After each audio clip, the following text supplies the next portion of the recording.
प्यारे दोस्तों, परीक्षा मंथन के ऑनलाइन एकेडमी परिवार में मैं प्रशांत राय निबंध की पाठशाला में आप सबका स्वागत करता हूं।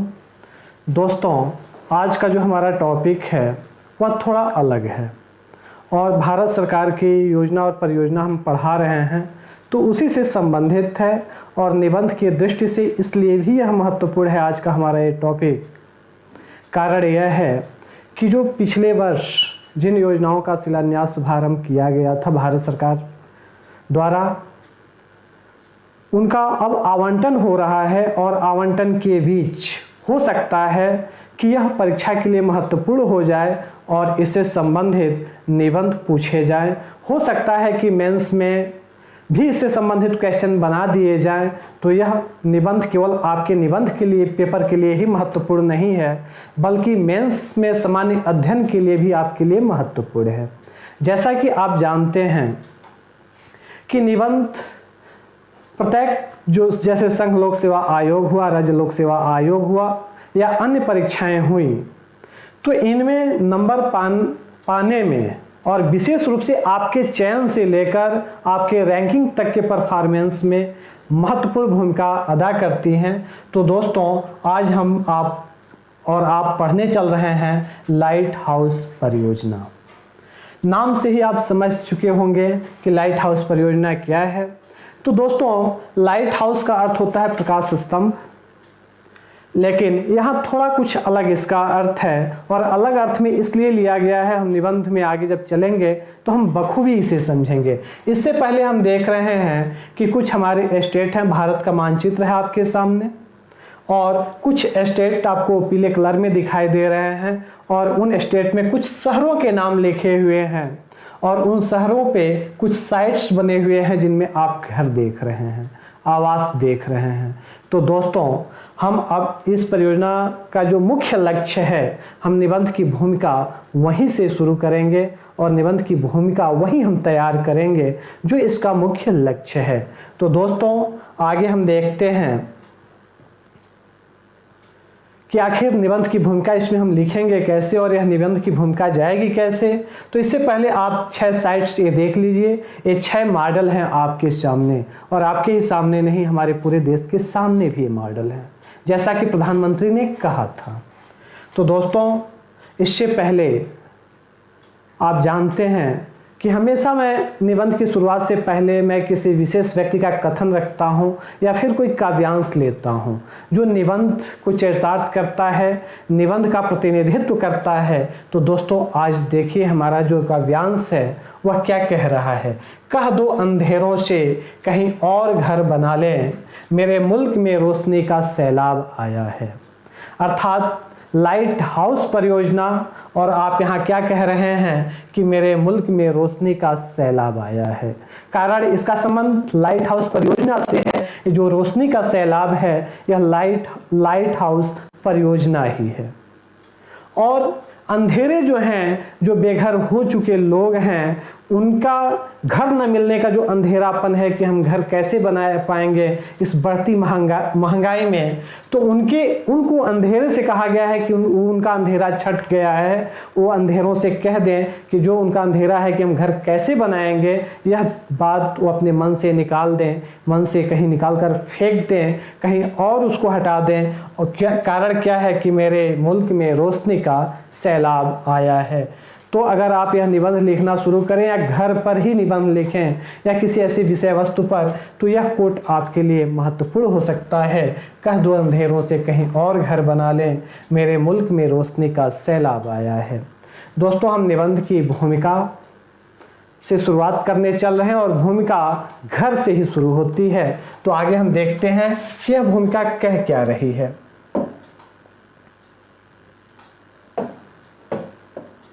दोस्तों, गरीब तथा मध्यम वर्ग, ध्यान रखिएगा मैंने गरीब और मध्यम वर्ग को ही क्यों चुना है। अमीर जो लोग होते हैं उनको घर की चिंता नहीं होती है, उनका जो अधिकांश जीवन होता है वह रेस्टोरेंट और होटलों में ही व्यतीत हो जाता है, पिकनिक साइटों पे ही उनका जीवन व्यतीत हो जाता है। घर की जरूरत गरीब और मध्यम वर्ग की ही होती है। कारण है कि होटल का खर्च वहन नहीं कर सकते हैं, पिकनिक साइट्स पे बहुधा हमेशा जा नहीं सकते हैं। बहुत शौक होगा, बहुत इंतजार के बाद वो कभी चले गए तो अलग बात है, वो जाते भी हैं तो पिकनिक साइट पे कम, धार्मिक स्थलों पे अधिक जाते हैं। तो दोस्तों उनके लिए धार्मिक स्थल ही एक पिकनिक साइट की तरह होता है कि चलो यार जाना है तो चलो हम किसी धार्मिक स्थल पे चलते हैं। तो दोस्तों गरीब और मध्यम वर्ग का सबसे बड़ा सपना होता है अपना घर। ध्यान रखिएगा, अपना घर, पड़ोसी का घर नहीं। जैसे एक पिता के 4 बच्चे हैं तो पिता ने घर बनाया है, लेकिन चारों बच्चे भी जब बड़े होते हैं तो उनके मन में एक ख्वाब होता है कि हम यहाँ से निकल करके एक घर बना लें अपने बाल बच्चों के लिए, अपने लिए। तो इसलिए मैंने अपने घर का यहाँ उल्लेख किया है। तो गरीब तथा मध्यम वर्ग का सबसे बड़ा सपना होता है अपना घर। वो घर, ध्यान रखिएगा, कौन सा घर? वो घर जिसमें उनकी खुशियाँ, स्वप्न, सुख दुख, बच्चों की परवरिश जुड़ी होती है। ऐसा घर जहाँ वो खुशियाँ मनाते हैं, जहाँ वो स्वप्न देखते हैं अपने परिवार के बारे में, जहाँ वो सुख दुख बांटते हैं अपने परिवार में, और जहाँ उनके बच्चों की परवरिश होती है। क्योंकि उनकी बच्चों की परवरिश हॉस्टलों में नहीं हो सकती है, तो कहाँ होती है? घर में होती है। तो वह ऐसा उनका घर जो उनका अपना हो। आगे, किंतु बढ़ती महंगाई, दिक्कत अब क्या है कि महंगाई बेतहाशा बढ़ रही है। सशक्त कानून का अभाव, सख्त कानून का अभाव भी है। जैसे अगर कोई गरीब या मध्यम वर्ग का व्यक्ति अगर कहीं फ्लैट अगर लेने जाता है तो पहले, अब तो कानून बन गया है, पहले था कि फ्लैट के लिए वो पैसे देते थे, बताया जाता था कि हम आपको ऐसा फ्लैट देंगे, ऐसा घर बना कर देंगे। लेकिन होता क्या था कि घर किसी और मॉडल में बनता था, फ्लैट का मॉडल कुछ और होता था, और फिर उपभोक्ता कुछ कह नहीं पाता था। तो सशक्त कानून का अभाव था। लेकिन आज कानून में कुछ परिवर्तन हुआ है और इससे संबंधित कानून भी बने हैं। ऊंची ब्याज दर, बैंकों से ब्याज लेने जाते हैं तो ब्याज दर ऊंचा होता है, साहूकारों से ब्याज लेते हैं तो वहाँ ब्याज दर भी ऊंचा होता है। ऋण मिलने में होने वाली कठिनाई, बैंकों से अगर, सरकार से अगर हम ऋण लेने जाते हैं तो उनमें जो ऋण, आवास के लिए जो ऋण मिलता है उसमें होने वाली जो कठिनाइयाँ होती हैं, इन कारणों से लोगों का अपने घर को लेकर भरोसा टूटता जा रहा है। इन सारे कारणों को लेकर के जो लोगों के मन में था वो भरोसा कि अपना घर होगा, वो टूट रहा था। किनका? गरीब और मध्यम वर्ग का। ध्यान दीजिएगा, विशेष रूप से शहरी गरीब एवं मध्यम वर्ग। गांव के गरीबों के लिए तो पीएम आवास योजना आप जानते हैं, ग्रामीण है, पीएम आवास योजना शहरी भी है। तो विशेष रूप से शहर के गरीब एवं मध्यम वर्ग के लिए घर सबसे कठिन होता है।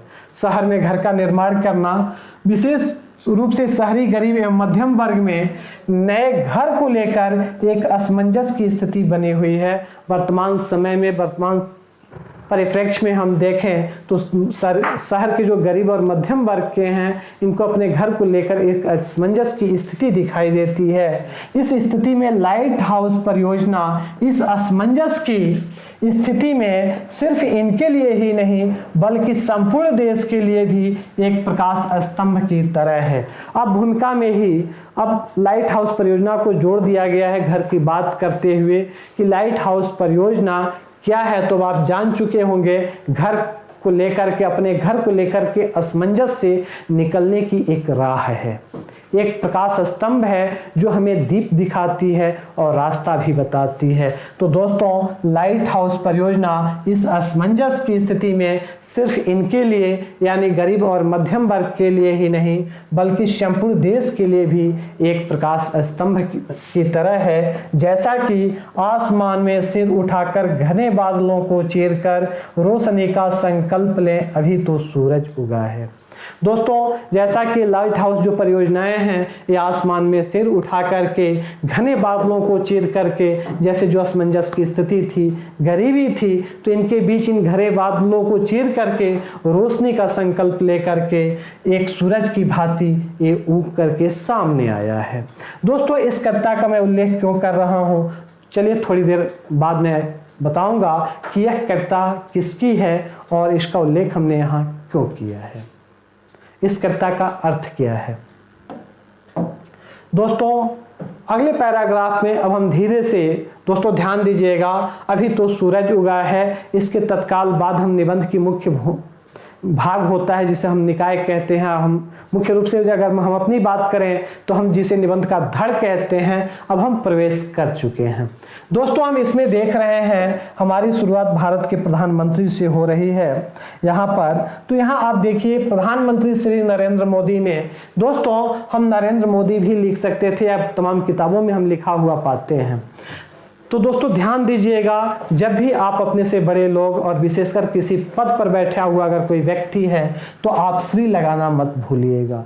हो सकता है कि परीक्षक के मन में कोई, अगर आप यह न लगाएं और कोई निगेटिव धारणा, कोई नकारात्मक धारणा उसके अंदर आ गई तो आपका एक नंबर ही अगर कटता है तो बहुत है कंपटीशन के दौर में। तो दोस्तों ये छोटी छोटी चीज़ें हैं जिन पे आप गौर कीजिएगा और ये गलतियां मत कीजिएगा। दोस्तों हमारा मतलब ये नहीं है कि किस पार्टी का कौन है और कौन नहीं है। दोस्तों ये हमारे देश के प्रधानमंत्री हैं और श्री लगाना हमारा कर्तव्य है, तो हम अपने कर्तव्य को नहीं भूलेंगे। तो इसलिए प्रधानमंत्री श्री हमेशा ध्यान दीजिएगा, राज्यपाल, राष्ट्रपति या किसी का भी अगर उल्लेख कर रहे हों तो अगर वो प्रसिद्ध है या अगर उस तरह का है तो आप निबंध लिख रहे हैं तो वहाँ दोस्तों सम्मान सूचक शब्द है और इसे लगाना मत भूलिएगा। तो प्रधानमंत्री श्री नरेंद्र मोदी ने 1 जनवरी 2021 को वीडियो कॉन्फ्रेंसिंग के जरिए वैश्विक आवास निर्माण प्रौद्योगिकी प्रतियोगिता भारत, ध्यान दीजिएगा यह हमने हिंदी में लिखा है, उसकी यह इंग्लिश है, global housing technology challenge GHT India. अब आगे हम निबंध में जब चलेंगे तो हम केवल GHT इंडिया का ही प्रयोग करेंगे या फिर ग्लोबल हाउसिंग टेक्नोलॉजी चैलेंज का भारत का प्रयोग कर सकते हैं, या केवल, अब ध्यान दीजिएगा, अब हमें इन सबको लिखने की अब जरूरत नहीं है आगे निबंध में। पहली बार हम यहाँ उल्लेख कर रहे हैं तो हिंदी, इंग्लिश और उसका शॉर्ट नेम तीनों होना जरूरी है। और जब हम इस पर बात करेंगे, क्योंकि ये बार बार ये शब्द आएंगे, तो जब हम आगे बात करेंगे तो हमारे पास अगर शब्द की कमी है या शब्द अगर बढ़ रहे हैं तो केवल GHT इंडिया लिख देंगे, तभी संपूर्ण वाक्य का काम हो जाएगा। मेरे पास समय की कमी है तो इतना लंबा न लिख करके GHT इंडिया हम लिख देंगे, तब भी हमारा काम हो जाएगा।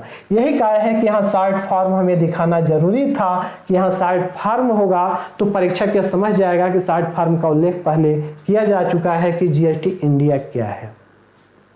तो दोस्तों मैं आपसे इसका उल्लेख इसलिए मैं बाकायदे कर रहा हूँ, इसकी व्याख्या इसलिए कर रहा हूँ कि हिंदी भी आप देख लीजिए, इसकी इंग्लिश भी देख लीजिए और इसका शॉर्ट फॉर्म भी आप देख लीजिए, ताकि आगे आप शॉर्ट फॉर्म ही यूज करें अगर केवल, तब भी अब कोई दिक्कत नहीं है।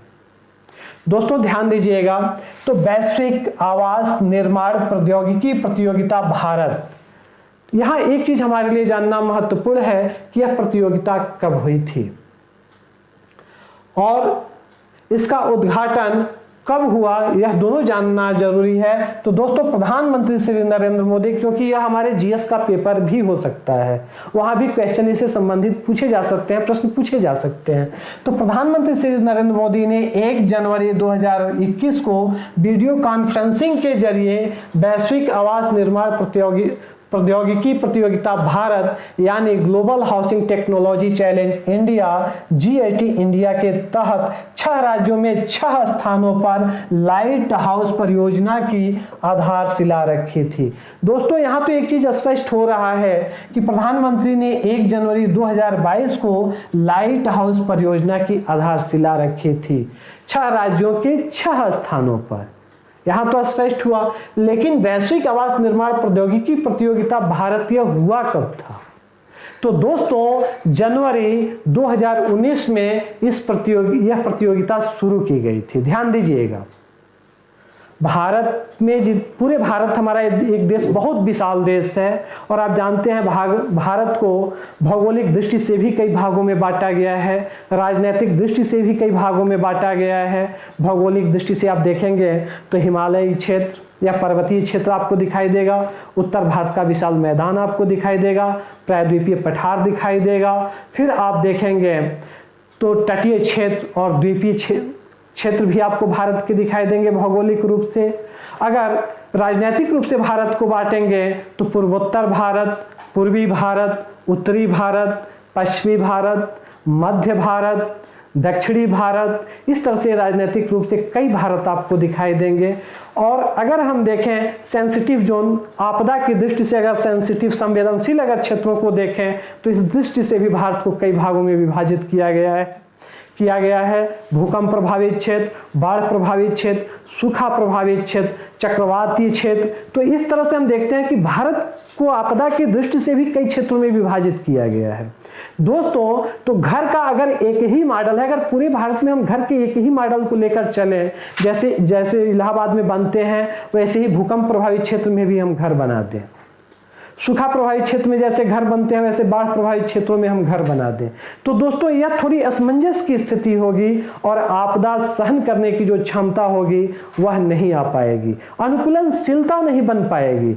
तो दोस्तों, भारत की इस विविधता और विशालता को देखते हुए जनवरी 2019 में वैश्विक आवास निर्माण प्रौद्योगिकी प्रतियोगिता भारत का आयोजन किया गया और इसमें कहा गया कि विश्व के जितने घरों के प्रौद्योगिकी निर्माता हैं, वैश्विक विश्व स्तर के जितने आवास के निर्माता हैं, प्रौद्योगिकी के आधार पर उनका निर्माण हो रहा है घरों का, वे सारे लोग इस प्रतियोगिता में हिस्सा लें, अपनी अपनी टेक्नोलॉजी को रखें कि घर हम कैसे कैसे बना सकते हैं और फिर हम उसमें चयन करेंगे कि हमारे भारत के लिए सबसे उपयुक्त क्या है। दोस्तों, यह प्रतियोगिता जनवरी 2019 में शुरू हुई। इस प्रतियोगिता में बहुत सारे साइंटिस्ट, बहुत सारे विश्वविद्यालयों के प्रोफेसर या प्रौद्योगिकी सिविल इंजीनियर, तमाम लोगों ने हिस्सा लिया और इस हिस्सा में कुछ प्रौद्योगिकियों को चुना गया और चुनने के बाद भारत के जितने भी राज्य हैं और केंद्र शासित प्रदेश हैं, सबको आमंत्रित किया गया कि आप अपने किसी एक या दो स्थान को दे भारत सरकार को जमा करें और आप यह देखें रैंकिंग के हिसाब से जो चयन भारत सरकार करेगी जिन स्थानों का, पूरे भारत में 6 स्थान चुने जाएंगे, 6 राज्यों में 6 स्थान चुने जाएंगे, जिनके अंक उच्च होंगे, रैंकिंग उच्च होगी, वहाँ ये परियोजनाएं लागू की जाएंगी। पूरे भारत के राज्यों और केंद्र शासित प्रदेशों में इसमें हिस्सा लिया था, लेकिन सिर्फ 6 राज्य चुने गए और 6 राज्यों के 6 शहर चुने गए और जितने टेक्नोलॉजी आमंत्रित किए गए थे उसमें 54 टेक्नोलॉजी चुने गए जो भारत के लिए उपयुक्त पाए गए और उन 54 टेक्नोलॉजी को 6 भागों में डिवाइड किया गया, न 54 यानी 9 के खंडों में 6 श्रेणियां बनाई गई। जैसे ध्यान दीजिए, 6 श्रेणियां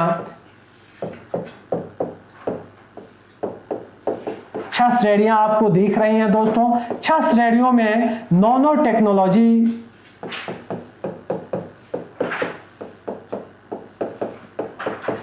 टेक्नोलॉजी रखे गए और फिर इन 9 टेक्नोलॉजी में से किसी एक टेक्नोलॉजी को लेकर एक राज्य में उसे लागू किया गया, यानी एक राज्य में एक शहर में वह परियोजना लागू की जाएगी और वहां आवास का निर्माण किया जाएगा। इस तरह से दोस्तों 54 प्रौद्योगिकियों को 6 भागों में डिवाइड किया गया 9 के हिस्से में और उन 9 में से एक प्रौद्योगिकी को सब में 6 जो श्रेणियां थी 6 राज्यों को रखा गया और एक एक प्रौद्योगिकियों को 6 राज्यों पर लागू किया गया और 6 राज्यों के एक शहर पर। और इस तरह से हर शहर के जो मॉडल हैं, घर बनाने के जो मॉडल हैं, वो सारे शहर अलग अलग हैं, जिसकी व्याख्या हम आगे के निबंध में करेंगे, अगले भाग में करेंगे। तो दोस्तों हम आगे बढ़ते हैं और देखते हैं कि क्या है। तो दोस्तों ध्यान दीजिएगा, इस प्रतियोगिता की शुरुआत जनवरी 2019 में की गई थी। हालांकि निबंध है इसलिए यहाँ लिखना हमें उचित नहीं लगा, लेकिन आपके लिए जानकारी के लिए यह जानना जरूरी था। तो दोस्तों वैश्विक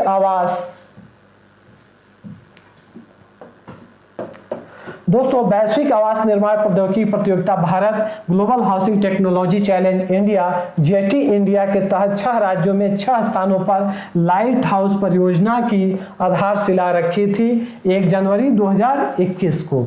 आगे इस दौरान Asha India affordable sustainable housing accelerator के विजेताओं की घोषणा भी की थी। प्रधानमंत्री ने 1 जनवरी 2021 को आशा इंडिया के विजेताओं की घोषणा भी की थी। आशा ASHA फुल फॉर्म आप देख सब रहे हैं, अफोर्डेबल सस्टेनेबल हाउसिंग एक्सेलरेटर। तो दोस्तों आशा इंडिया का अर्थ क्या है आगे बताया गया है। आशा इंडिया आधुनिक हाउसिंग तकनीक से जुड़ी रिसर्च और स्टार्टअप्स को बढ़ावा देने के लिए चलाया जा रहा एक प्रोग्राम है। जो आशा इंडिया प्रोग्राम है, जो आशा इंडिया है, यह एक प्रोग्राम है। और यह प्रोग्राम किसके लिए है? तो आधुनिक हाउसिंग जो तकनीकी है उससे जुड़े रिसर्च और स्टार्टअप्स को बढ़ावा देने के लिए है, जिसके माध्यम से भारत में 21वीं सदी के घरों के निर्माण की नई और सस्ती तकनीकी विकसित की जाएगी। इसका उद्देश्य यह है कि इसके माध्यम से जो 21वीं सदी का जो भारत है, उस भारत में घर कैसे होने चाहिए, इसके निर्माण की नई और सस्ती तकनीक का विकास किया जाएगा। आगे हम देख रहे हैं, प्रधानमंत्री ने इस कार्यक्रम को संबोधित करते हुए कहा था, आज नई ऊर्जा के साथ, नए संकल्पों के साथ और नए संकल्पों को सिद्ध करने के लिए तेज गति से आगे बढ़ने का शुभारंभ है। लाइट हाउस परियोजना का शुभारंभ करते हुए, संबोधित करते हुए प्रधानमंत्री ने कहा था, आज नई ऊर्जा के साथ, यानी 1 जनवरी 2021 का दिन था, तो एक नई ऊर्जा के साथ, एक नए संकल्प के साथ और नए संकल्पों को सिद्ध करने के लिए तेज गति से आगे बढ़ने का शुभारंभ है। तेज गति, ध्यान दीजिएगा, जो ये घर बनेंगे बहुत तीव्र गति से घर बनेंगे। जब गारे ईंटे पर जो घर बनाए जाते हैं इसमें समय अधिक लगता है, लेकिन नई तकनीकी के द्वारा जो घर बनाए जा रहे हैं, जो 6 लाइट हाउस परियोजनाएं जो की आधारशिला जो रखी गई थी, इसमें जो घर बनेंगे वह बहुत तीव्र गति से घर बनेंगे। तो तेज गति से आगे बढ़ने का शुभारंभ है। घर बनाने के लिए देश को तकनीक मिल रही है। इन्होंने कहा कि घर बनाने के लिए भारत को तकनीक मिल रही है। ये तकनीक मिलने की बात कहाँ से हुई? तकनीक मिलने का अर्थ हुआ कि मिलना तभी होगा जब मेरे पास न हो, कोई हमें दे। तो दोस्तों यह जो तकनीक है यह दूसरे देशों की है। दूसरे देशों में जो घर बनाने की तकनीकी है, उस तकनीक को हमने अर्जित किया है, उस तकनीकी को हमने अपनाया है। वही ये कह रहे हैं, घर बनाने के लिए देश को तकनीक मिल रही है। ये 6 प्रोजेक्ट वाकई लाइट हाउस यानी प्रकाश स्तंभ की तरह हैं। ये कह रहे हैं जो 6 प्रोजेक्ट हैं ये वास्तव में लाइट हाउस अर्थात प्रकाश स्तंभ की तरह हैं। दोस्तों प्रकाश स्तंभ क्या करता है? प्रज्वलित रहता है और वहां आने वाले लोगों को प्रकाशित करता है और दिशा देता है, मार्गदर्शन करता है। तो दोस्तों ये जो 6 प्रोजेक्ट हैं, उन्होंने कहा था ये एक प्रकाश स्तंभ की तरह हैं जो मार्गदर्शन करेंगी भविष्य की पीढ़ियों को। ये 6 प्रोजेक्ट देश में हाउसिंग कंस्ट्रक्शन को नई दिशा दिखाएंगे। ये कह रहे हैं कि जो 6 प्रोजेक्ट हैं ये हाउसिंग कंस्ट्रक्शन यानी आधुनिक घर के निर्माण को एक नई दिशा दिखाएंगे, और यही नई दिशा दिखाने के कारण इन्हें प्रकाश स्तंभ यानी लाइट हाउस परियोजना कहा गया है या प्रोजेक्ट कहा गया है। साथ ही साथ उन्होंने इंजीनियर, विद्यार्थियों और प्रोफेसरों से अपील की कि वे इन जगहों पर जाएं। उन्होंने इस संबोधन में कहा था कि देश के इंजीनियर, विद्यार्थी और प्रोफेसर जाएं और इन साइटों पर घूमें, 15 दिनों तक वहां रहें और उनका अध्ययन करें, इन परियोजनाओं का अध्ययन करें और देखें कि देश के लिए ये सही है या इनमें सुधार की गुंजाइश है। वे देखें और यह देखें, प्रयोग करके देखें क्या यह हमारे देश के लिए उपयुक्त है या इसमें और कुछ सुधार किया जा सकता है। तो इस तरह से उन्होंने देश के लोगों का आह्वान किया, विशेष रूप से इंजीनियर, विद्यार्थी और प्रोफेसरों को। कारण क्या है कि आप जानते हैं कि इंजीनियर नई टेक्नोलॉजी का आविष्कार कर सकते हैं, नई टेक्नोलॉजी का उपयोग कर सकते हैं। विद्यार्थी तो देश के भविष्य होते ही हैं और प्रोफेसर यानी गुरु जो होते हैं वो मार्गदर्शक होते हैं। और इस तरह से ये जाएं, इन साइटों पर भ्रमण करें, इन स्थलों पर भ्रमण करें और यह देखें कि हमारे देश के लिए कितना उपयुक्त है, इसमें क्या सुधार की गुंजाइश है। और यही कारण है कि इसे लाइट हाउस परियोजना कहा गया, क्योंकि ये देश को भविष्य की दिशा दिखाएंगे और विशेष रूप से हाउसिंग कंस्ट्रक्शन के क्षेत्र में, भवन निर्माण की दिशा में के क्षेत्र में। आगे दोस्तों इस प्रोजेक्ट्स के लिए इस प्रोजेक्ट्स के लिए global housing technology challenge India के अंतर्गत 54 तकनीकों को 6 समूह में बांटकर प्रतिनिधि के रूप में हर समूह की एक तकनीकी का प्रयोग 6 अलग अलग शहरों में किया गया है। जो मैं प्रारंभ में आपको बता रहा था कि दोस्तों global housing technology challenge India के अंतर्गत जिन 54 तकनीकों को अपनाया गया था उन्हें 6 समूह में बांटा गया, यानी 9 6 54 9 के समूह में उन्हें बांट दिया गया। और फिर यानी प्रत्येक समूह, एक समूह में 9 तकनीकी है, 9 तकनीकी को शामिल किया गया। और ध्यान दीजिएगा, हर समूह की एक तकनीकी को, जो 9 तकनीकियां हैं एक समूह में, जैसे मानिए क में 9 तकनीकी की है तो समूह क के 9 में से किसी एक तकनीकी को 6 शहरों में से किसी एक शहर में, जैसे मान लीजिए लखनऊ, यहाँ पर समूह ख है, यहाँ भी 9 तकनीकी है, 9 तकनीकी में से कोई मानिए एक तकनीकी को राजकोट यानी में बांट करके इस समूह की एक तकनीकी को का प्रयोग 6 अलग अलग शहरों में किया गया है, यानी 54 तकनीकों को 6 समूहों में बांटा गया है और 6 समूहों में बांट करके 6 राज्य के एक एक शहर में उन्हें प्रयोग किया जा रहा है। ये भारत के 6 देशों की तकनीकी का प्रतिनिधित्व भी करेंगे। ये जो तकनीकी है, जो 6 तकनीकियां जिन्हें हम देख रहे हैं, ये भारत के जो शहर हैं उसमें अलग अलग देशों का प्रतिनिधित्व करेंगी और ये 6 देशों की तकनीकियां हैं जिनका उल्लेख आगे किया गया है। इससे वैश्विक होते भारत की पहचान निर्मित करने में मदद मिलेगी। इससे भारत की जो पहचान होगी वह वैश्विक बनेगी, जैसा कि दृढ़ निश्चय के साथ चलकर हर मुश्किल को पार कर घोर अंधेरे को मिटाने अभी तो सूरज उगा है। दोस्तों, इस कविता का मैं बार बार उल्लेख इसलिए कर रहा हूं और एक कविता बार बार मैं इसलिए पढ़ रहा हूं कि 1 जनवरी 2021 को प्रधानमंत्री नरेंद्र मोदी ने इस कविता का उल्लेख अपने संबोधन में किया था और यह कविता उनके संबोधन की कविता है। तो दृढ़ निश्चय के साथ चलकर हर मुश्किल को पार कर घोर अंधेरे को मिटाने अभी तो सूरज उगा है। और इस तरह से यह लाइट हाउस जो परियोजना है वैश्विक होते भारत की पहचान भी निर्मित करने में मददगार साबित होगी। दोस्तों, 2017 में केंद्रीय आवास एवं शहरी मामलों के मंत्रालय ने GSTC इंडिया, देखिए उसका शॉर्ट फॉर्म यहाँ यूज किया गया है, GSTC इंडिया के अंतर्गत लाइट हाउस प्रोजेक्ट के लिए 6 स्थानों को चुनने के लिए राज्यों व केंद्र शासित प्रदेशों को कहा था। दोस्तों, 2017 में केंद्रीय आवास एवं शहरी मामलों के मंत्रालय ने भारत के प्रत्येक राज्य और केंद्र शासित प्रदेशों को इसमें शामिल होने के लिए आमंत्रित किया था, जिसमें उसे 6 साइटों को चुनना था, 6 स्थलों को चुनना था, 6 प्रदेश के। तो दोस्तों, इसमें सारे प्रदेशों ने हिस्सा लिया था, लेकिन चुने गए सिर्फ 6 राज्य और 6 राज्य के 6 शहर, जिनका उल्लेख हम आगे करेंगे।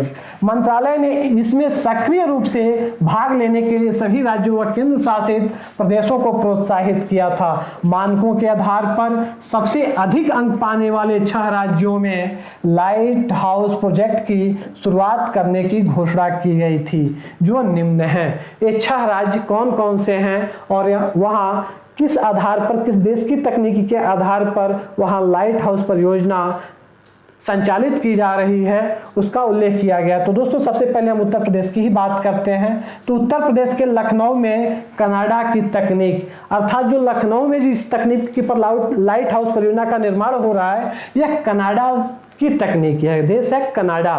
तो कनाडा की तकनीक stay in place formwork system का प्रयोग कर 1040 आवास का निर्माण किया गया है। आज किया गया है का उल्लेख इसलिए कह रहे हैं कि इसके आवंटन अब किया जा रहा है। जो फ्लैट का निर्माण किया गया है, इन फ्लैटों का आवंटन किया जा रहा है। तो निर्माण हो चुका है, अब इनका आवंटन किया जा रहा है। तो कनाडा की तकनीक की stay in place framework system आवास का निर्माण कितना किया गया है, तो 1040 आवासों का निर्माण किया गया है।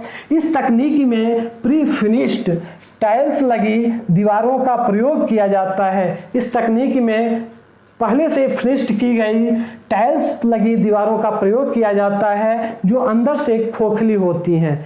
दोनों तरफ टाइल्स की दीवारें होती हैं, अंदर खोखला होता है। फैक्ट्री में ये तैयार की जाती हैं। फैक्ट्री में तैयार होने के बाद इन्हें मकान के फ्रेम में फिट कर खोखले स्थान में कंक्रीट भर दिया जाता है। इसे हम एक फिगर के द्वारा देख सकते हैं जो भारत सरकार की वेबसाइट पर है। यहाँ आप देख रहे हैं stay in place framework system, जिसके आधार पर उत्तर प्रदेश के लखनऊ में निर्माण किया जा रहा है लाइट हाउस परियोजना का। तो आप देख रहे हैं कि छरिया डाला गया है और दोनों तरफ से टाइल्स लगी दीवारें हैं, दोनों तरफ से दीवारें हैं टाइल्स लगी जो कंपनी में तैयार की गई हैं। यहाँ ला करके इन्हें फिट किया गया है इन छड़ों के सहारे और बीच में इसमें कंक्रीट भर दिया जाएगा और ये दीवारें तैयार हो जाएंगी। ऊपर से छत ढाल दिया जाएगा और इस तरह से दीवार खड़ा करने की ईंटों की चुनाई करने की जरूरत यहाँ नहीं पड़ेगी। तो स्पष्ट हुआ और यह कनाडा की तकनीकी है।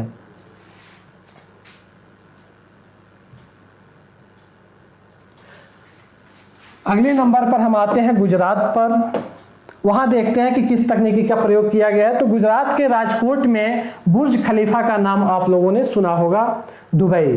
तो दोस्तों बुर्ज खलीफा जिस टेक्नोलॉजी पर बना है उसी टेक्नोलॉजी पर गुजरात के राजकोट में भी लाइट हाउस परियोजना का संचालन किया गया है। जैसी तकनीकी का प्रयोग किया गया है, बुर्ज खलीफा जैसी तकनीकी का प्रयोग किया गया है। इससे आप यह मत समझिएगा कि यह दुबई की तकनीकी है। दोस्तों यह जो तकनीकी है यह फ्रांस की तकनीकी है।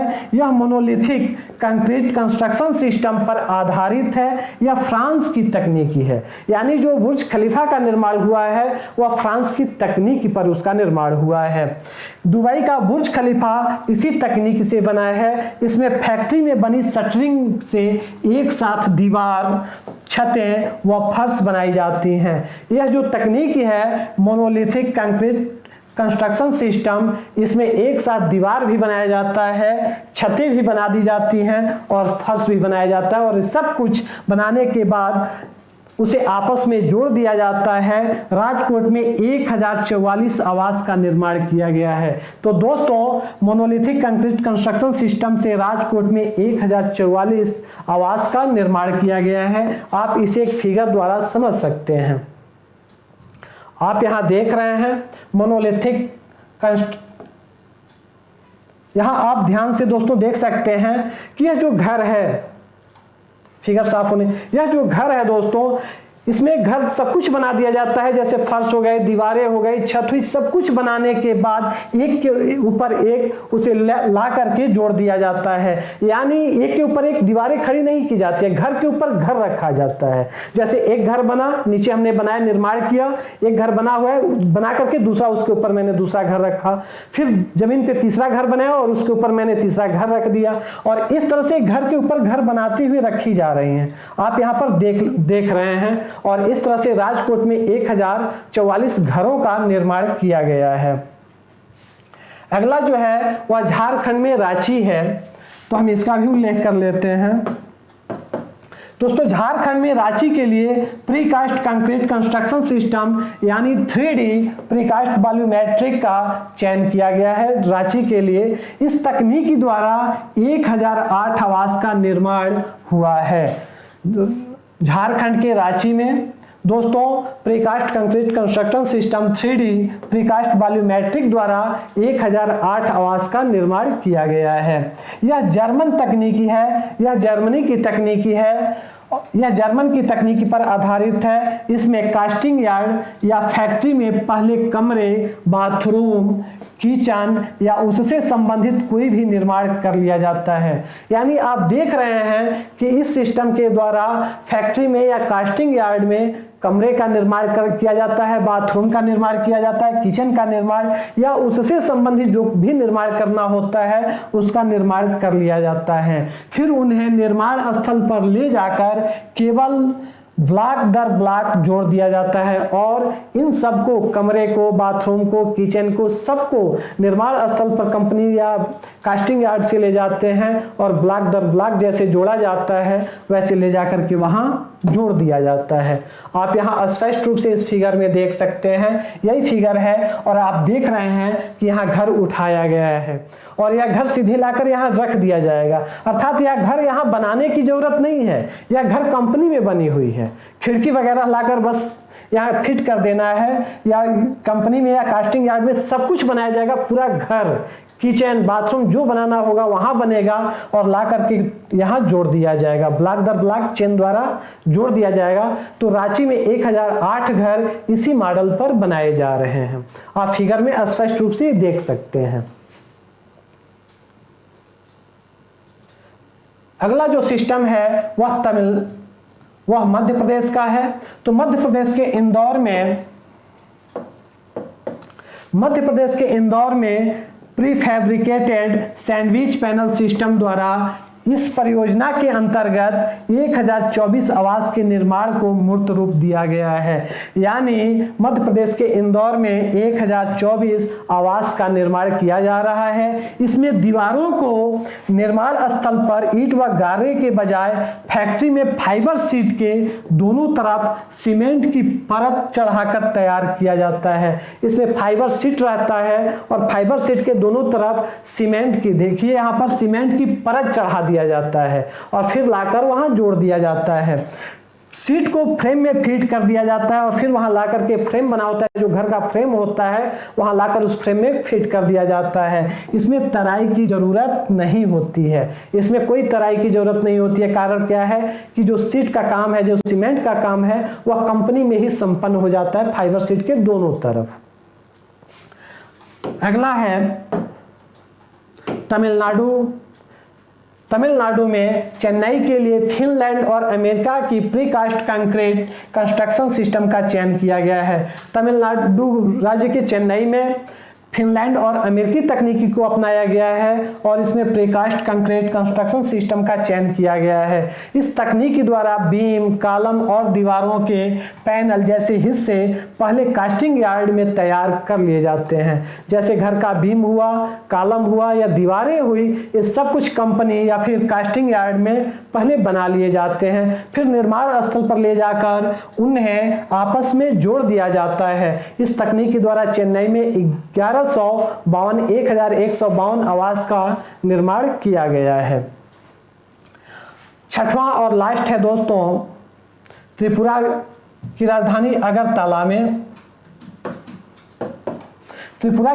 अगरतला में light gauge steel infill panel, जो मूल रूप से न्यूजीलैंड की तकनीकी है, न्यूजीलैंड की तकनीकी का इस्तेमाल किया गया है। ध्यान दीजिएगा, जब आप मैप पर न्यूजीलैंड को देखेंगे तो आप देखेंगे वह रिंग ऑफ फायर पर स्थित है, प्रशांत महासागर में स्थित है और आप जानते हैं वह भूकंप और ज्वालामुखी से सेंसिटिव एरिया है। और जब हम त्रिपुरा की बात करते हैं तो पूर्वोत्तर में त्रिपुरा है, जो अराकानियोमा है, जो हिमालय जो श्रृंखला है उसका जो अराकानियोमा है उससे यह पश्चिम में स्थित है। और हम देखते हैं कि अभी भूकंप के सेंसिटिव जोन में, संवेदनशील जोन में स्थित है। यही कारण है कि इसके लिए भूकंप संवेदनशील घर को बनाया जा रहा है, भूकंप रोधी घरों का निर्माण किया जा रहा है ताकि क्षति न हो। तो दोस्तों इसके लिए light gauge steel infill panel जो सिस्टम है इसका चुनाव किया गया है और यह भूकंप रोधी घर है।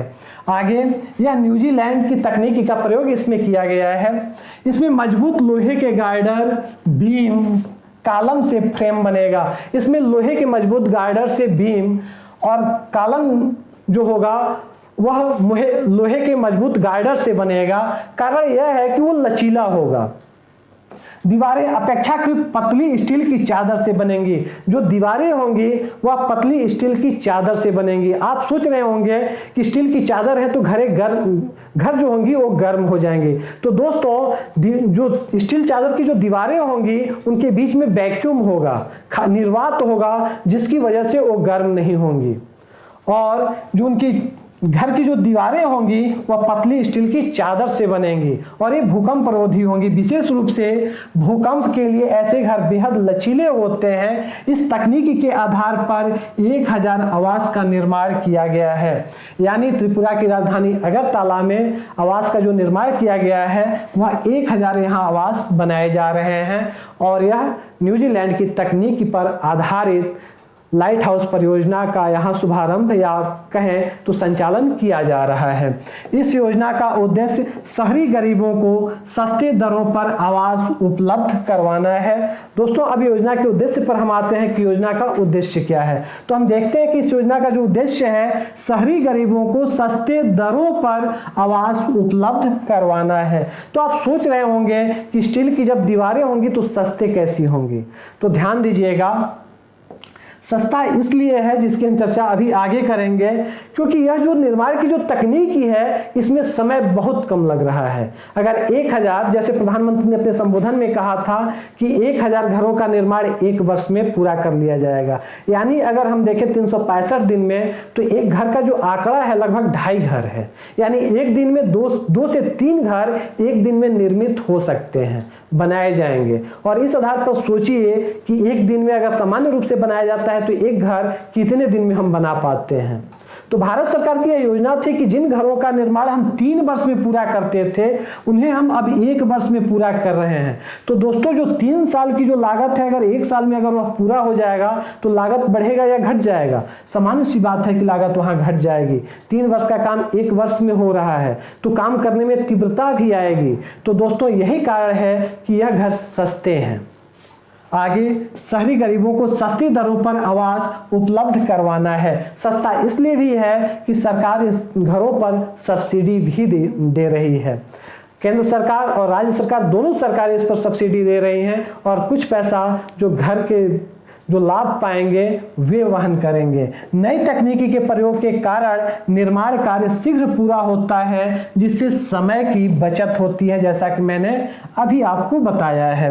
लागत में कमी आती है जब समय से पहले जब कार्य पूरा हो जाएगा। 3 साल का कार्य 1 वर्ष में हो रहा है तो लागत में तो कमी आएगी ही। टिकाऊ तथा विभिन्न भौगोलिक जलवायु एवं पर्यावरण के अनुकूल आवास का निर्माण संभव हो पाता है। नई टेक्नोलॉजी के द्वारा जो मकान होते हैं वो टिकाऊ होते हैं। कारण क्या है कि वो जलवायु, विभिन्न जलवायु, भौगोलिक जलवायु के अनुकूल उनका निर्माण किया जा रहा है, पर्यावरण के अनुकूल उनका निर्माण किया जा रहा है।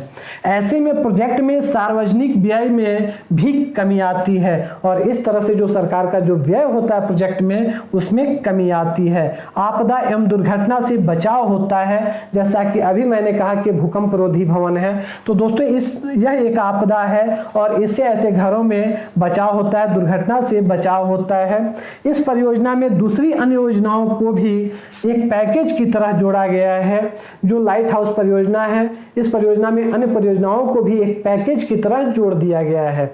इसमें जैसे पानी, बिजली, गैस, शौचालय और अन्य आवश्यक सुविधाएं आदि।